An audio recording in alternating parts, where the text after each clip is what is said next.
Welcome to Liz Bates. She's a showjumper from Canada, currently based in Belgium. What inspired your decision to base yourself in Belgium? It was a little bit based on its centrality because there are just so many horses, so much breeding here. So not that I'm like selling a horse every week, but it's definitely active. And I keep the horses that I produce for a long time, but then there's always those opportunities to find a hunter, see an equitation horse, those kinds of things that I will, let's say, sell more often. That's definitely one reason it's very active for these things. And I would say also, because you're not far from Germany, so it's so central. So in that side, there's also the side that I speak French, so that helps a little bit. I speak one of the national languages.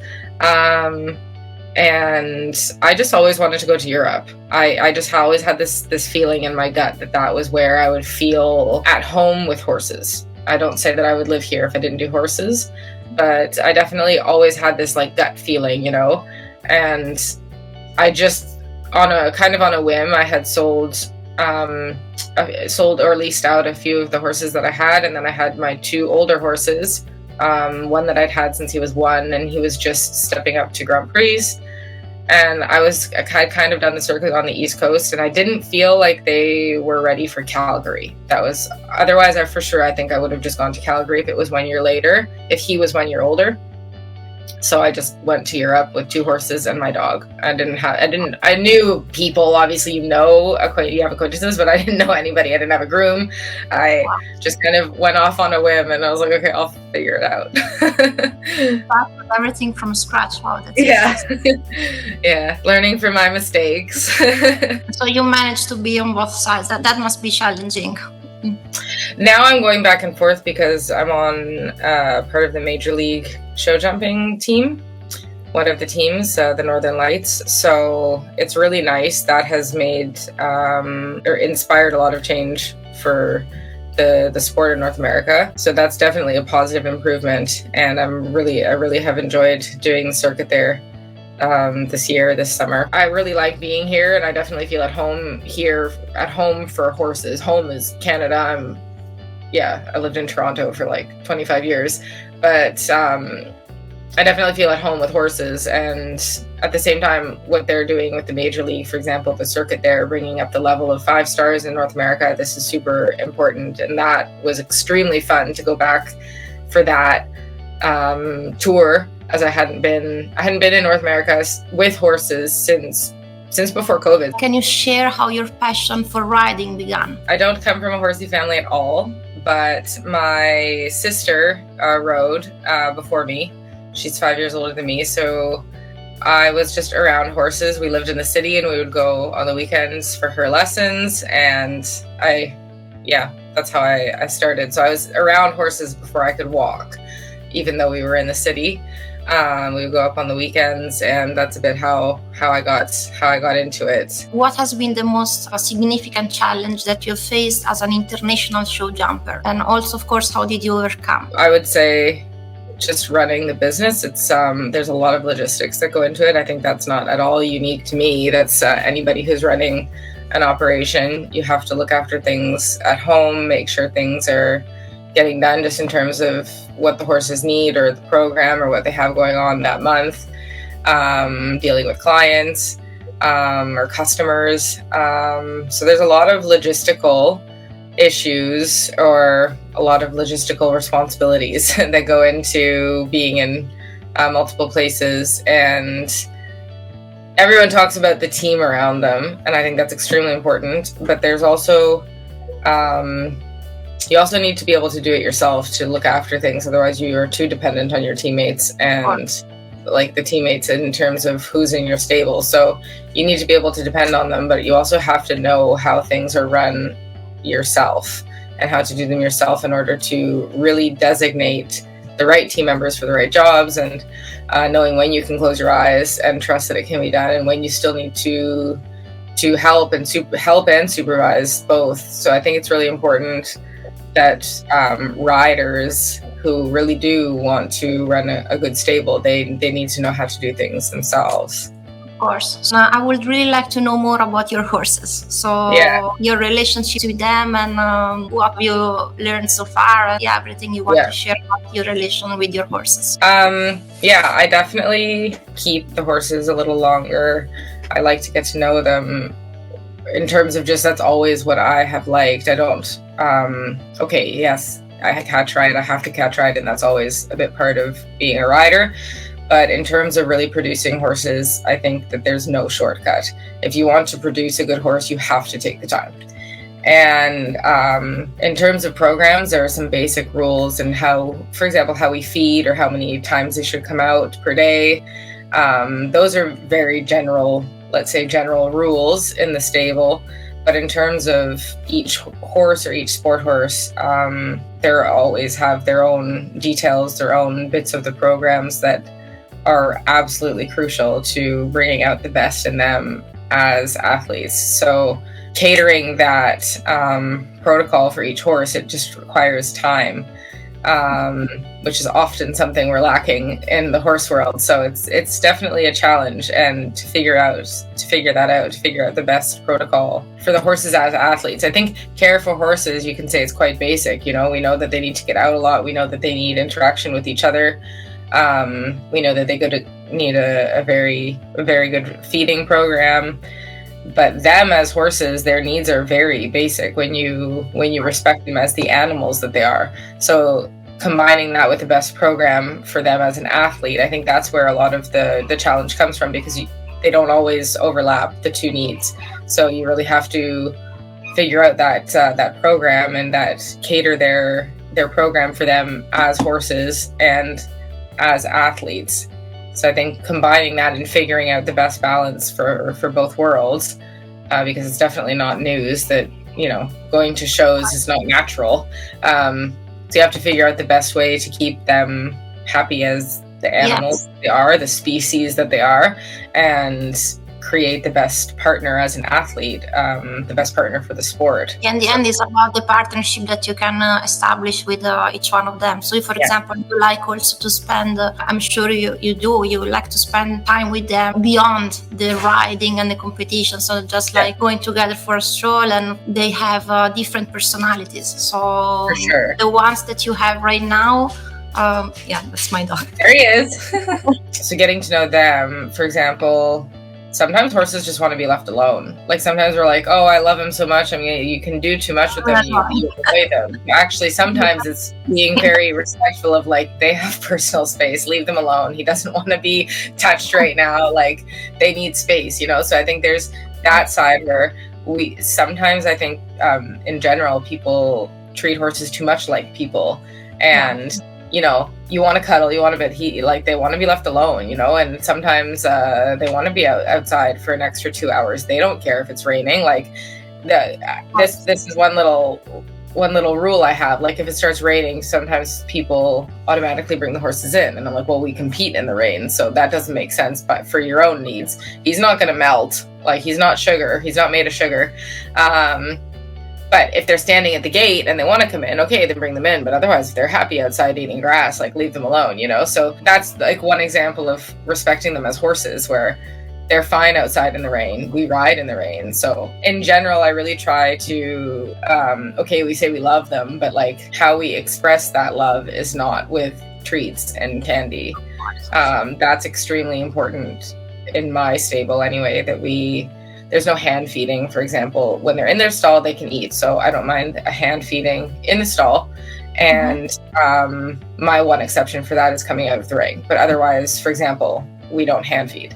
And I think that's one perspective that I've learned over the years when it comes to horses and understanding them. We already confuse their notion of a relationship with people when they're supposed to be separated from their mother, for example, at 6 months. And they're supposed to find their own food. And I'm really talking about horses as a species. And then we're constantly giving them shelter, which is super, but at the same time, they don't have to find their own shelter. And then these humans bring them food, 2 or 3 times a day, and hay 3 or 4 times a day. In my stable, it's 4 times a day. So this is already confusing their relationship with us, that we need them to respect us, but we're also bringing them food that they're supposed to be finding after they're weaned. So this is one example where my stable is different in the sense that we talk about loving them, but we're not loving them with sugar and treats. Actually, in my program or my stable, every horse goes out, including the Grand Prix horses, the first day they're home. The exception will be that the older horses will go out after a walk or after the walker, after work, something like this. But everything goes out. So yeah, I think that's really important. Like that's something where understanding them as horses, they need that time outside, and the young ones will even turn them out together. When you have a big field, obviously, some stables you're just limited with the amount of space, the amount of paddocks, and the size of the paddocks. It's not nice to put them out together in a small paddock. That's not nice to horses. They definitely need their space with each other. But those are some examples of like treatment of the horses in terms of respect for the horses. I think it's easy to talk about loving them, but if we don't respect them as horses, you can't love them. So in my approach with horses, it has to be black and white, clear. So we want them to be relaxed when we're riding, but when we get on, we need two people to hold them, and they're pawing on the cross ties. Like, they're not going to be relaxed when you get on, and you want the most time that you spend with them to be relaxed. So this is like all one example of program or how we in the stable, in my stable, will treat them or be around them. Actually, all of this translates. It has to be clear. So like we want them quiet when we're working with them. So we don't want them pawing. We don't want them nervous. We don't want them anxious to get food, because actually anxious is anxious.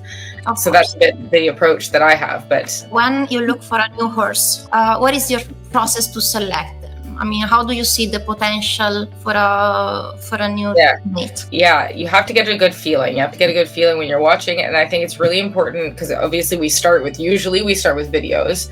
I think it's really important to separate what's the rider doing and what's the horse doing, because sometimes the horse is doing things that you like because of the rider, and sometimes the horse is doing things you don't like because of the rider. So I really try to separate the two. That's actually one of the first things I'll do. Obviously, if there's a record, you look at the record a bit, or the experience, or so that's like already starting with videos. Oh, is this a training show? Is this a real show?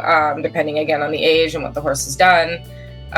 That's what I'm looking for myself. If looking for clients, it's a bit the same thing, based on what they're asking for, what they're looking for themselves. But in terms of just analyzing the videos, I would say that's definitely the first thing I really try to watch and pay attention to, is what's going on and how well is it jumping, based on how the feeling is from how the rider is riding. And after that, if I'm talking just for myself, I have to have a good feeling, and I'm not such a big fan of the big flash wow. This I find doesn't go so far later if I'm looking for like the real sport horses. So I definitely want to have a good feeling myself. But the flash is not what I look for at all, or look to feel also. I understand. Will you share with us some of your latest main achievement in show jumping? The most recent achievements have gone on with my horse Heartbeat. I sold 3 horses earlier in the season, so I've kind of been left with 2. And he's been doing really well. That horse, actually, he was in Italy for a while, being produced there. Not so many shows on his record when I got him at 10. Now he's almost 13. So we started in 120 national, and he moved up all the way to jump several 5-star Grand Prix. He was double clear in his first Nations Cup. How long between the competition and the 5-star Grand Prix? Yeah, so we started in 120 at the end of May when he was 10. And then he jumped a National Grand Prix by the end of that year. And then basically he just moved up a lot when he was 11. But I would say at the end of 11, so around now last year, that's when he jumped his first World Cup indoor with 1 down, and he was placed in his first 5-star Grand Prix. So that's basically a year and a half. And then this year he's done nothing but great results, just getting, I think, more consistent at the level that he moved up to. But that horse is phenomenal. So that's impressive. Really I have seen some of his results. So really impressive. Congratulations. it's such a funny story how I came to him. So it's talking about a feeling. So I got the videos, and at first I just kind of said, well, so at the time he was 9, at the end of 9.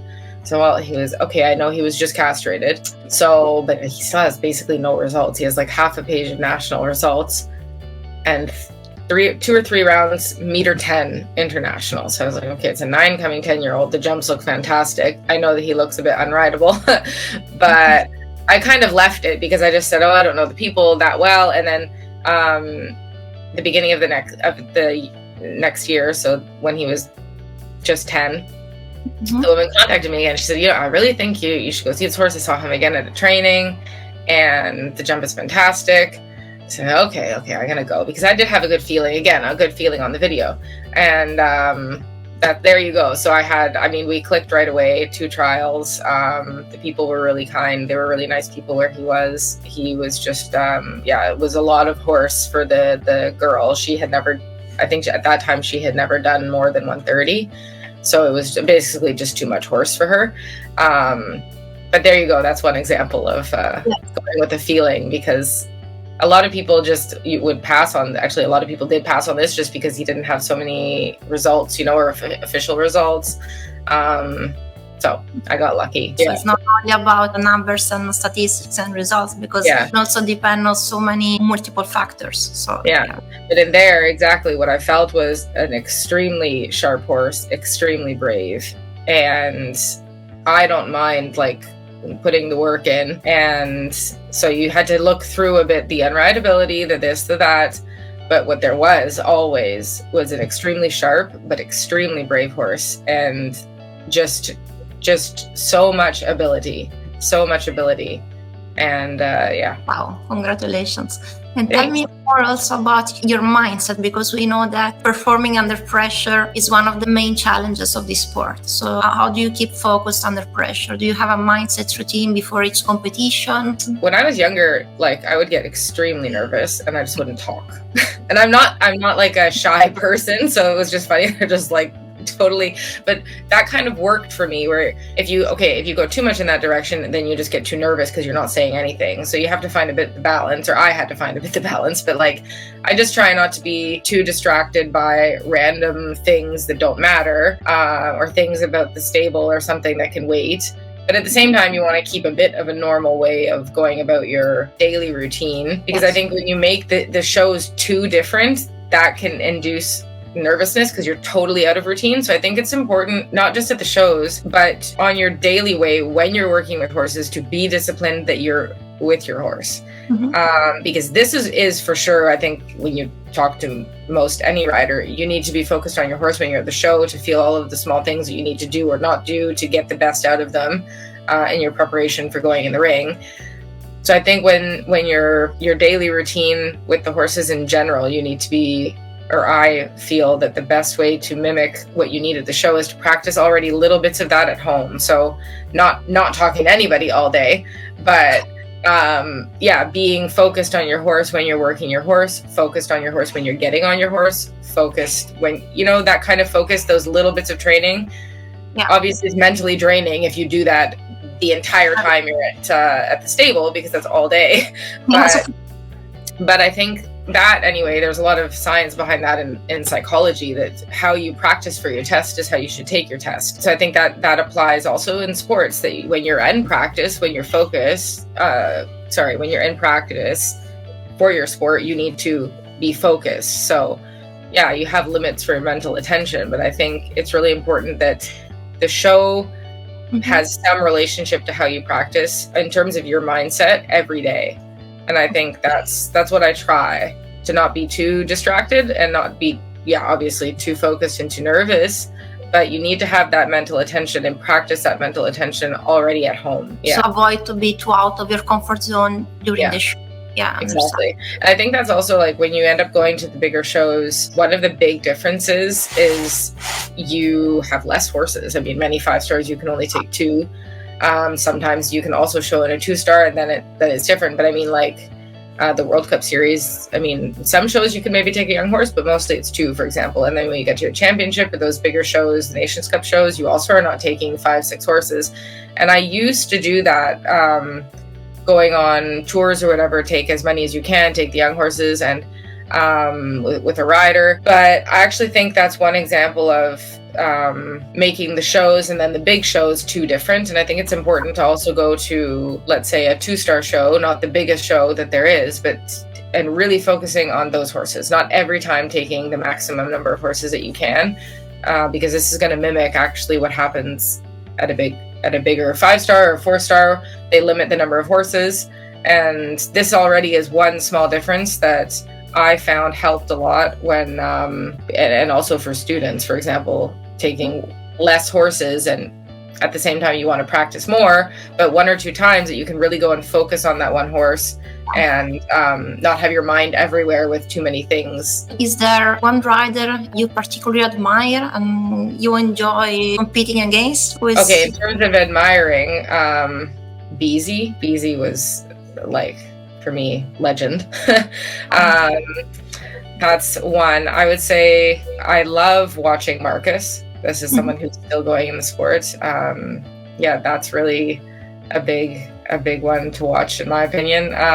Yeah, those are 2 that are really one. Okay, BZ is not competing so much anymore, not for sure, not the big level, but those are, for me, those are incredible riders. Very different countries, different systems, different ways. But those 2 have always stood out for me. Your biggest inspirations, we will say. Yeah. And you also mentioned that alongside your career as a show jumper, you are also starting and creating a new business venture. And I would really like to know more also about that. I definitely studied a lot, even though I was always riding. And I went to university. I don't know when I slept because I was working part-time. I was riding 6 days a week and I was in full-time university. So I don't know when. I don't know. I look back and I'm like, I don't even know how I did that. I don't know how to multitask. Yeah. But I'm actually starting an executive MBA, not pure interest, but definitely out of interest for formal training in business, because I would like to develop that skill set more. I think that would really help me. And I definitely continue in the horses like I am, but I've definitely always had a studying mind, let's say. So, I'm excited to start that. I'm in the application process right now. So this is why I was like, I'm starting a bit something, but I don't know which, now I know I'm going to do an executive MBA. I can't elaborate much more because I have to figure out more, I have to have more details. But I definitely think, just in general, okay, everybody's situation is different, but if you have the ability and the means to study, even though you want to be a rider and you want to ride and have a business in horses, I definitely think anyone who has the means should study, because those are really, really valuable years that actually you can't get back. Because the nice thing about horses is you can ride. I mean, look, it's John Whitaker. Like, you can ride a long time, you know? So I think it's good if you can to study. I mean, there's no skills that you learn that you can't somehow apply, because the horse world is so diverse and there's so many different aspects and different ways of approaching things. So I think there's a lot of things you can study totally not related to horses or agriculture that will help in horses. So I think that's pretty valuable advice I got when I was younger. So that's also the advice that you will give to young riders who want to definitely. His career. Yeah, definitely. And, my biggest regret is I missed our we call it Frosh Week. So I missed some events at Frosh Week for a horse show. I don't even remember what class. It wasn't even it wasn't important. It wasn't a final or something. That's my biggest regret, is I missed those memories with friends because of a horse show, and I don't even remember what show it was. You know, so I would say that's my biggest regret from university, is missing those outings where that first week where you go do cool stuff with friends and the university organizes amazing things for you. At least in North America, the universities do those kinds of things. So maybe this means that at that time it was worth it for you to give up on that for the horse show. And I'm sure that that horse show, even if you don't remember the class or anything. It is today part of who you are and part of your past. So don't be too hard on yourself. No, that's true. That's very true. I would like to know also your goals for the next year. What are your plans for next year? Yeah, next year is going to definitely be a rebuilding year because I just sold my best horse. Wow. So that's was extremely hard. So next year, like, there's no championship for North America, for example. In Europe, you have the Europeans, but we don't have anything. No, but I mean a major championship. So it's going to be a rebuilding year. This is not the first time I have sold my best horse. This is the hardest part about horses for me, because I am a rider, but I also have a business, and that's extremely hard. I have investors. I don't have a sponsor who just buys the horses and wants to keep it for fun. Actually, it's the opposite. They always invest and help me invest in the horses. Okay, obviously they know that I want to do the sport, but we're all on the same page that eventually that's just my circumstance. So that's extremely hard. I feel most riders will or doing the high level, they keep the horses a long time, and so I didn't get to keep him that long. At the end, it was almost 3 years, but I feel like we got a lot of milestones, a lot of personal milestones, but that's really hard because I do try and be, professional, and you keep a business mindset, but it's not easy because that horse, or the horses that you keep for this long, and you have results with them, you obviously get really attached to them. So that's, I could wake up at, be on my first horse at 5 a.m. many times. I would prefer than being separated from them, but okay, that's I understand. I say the little girl in me has a really hard time swallowing that pill each time it happens. But that's the necessary evil, because otherwise I wouldn't be able to do horses. So if you want to be a professional, unfortunately that is part of the game, but I understand. I really understand how painful that must be. Yeah, it's not nice. Okay, it's not nice. It's very nice. He's gone to my friend. So at the end of the day, I also tell myself, or I've told myself for a long time, I'm sad for myself. I'm not sad for my horse. He's going to be extremely well cared for, and it's also a very similar system to mine. They go out a lot, because that's really important for me, that they get out, they get their time outside alone, just to be horses, alone. Okay, and they're not in a big herd together, but they get out. They get, as much as it's such a nice balance, the way he does things for the balance between the sport and the horses having their downtime. So this makes me feel good. I tell myself anyway, but I'm sad for myself. You know what I mean? Like the horse, I'm not worried about how he's going to be looked after. And I think that his life routine actually won't change that much because we have similar... I'm gonna miss him. That's the thing. Yeah, that's hard. I cried a lot. I'm almost crying now hearing the story. Yeah. Thank you so much, Elizabeth, for sharing your journey with us and your insights. Thanks for contacting me. I think what you guys are doing is great. I'm easy to reach, to talk.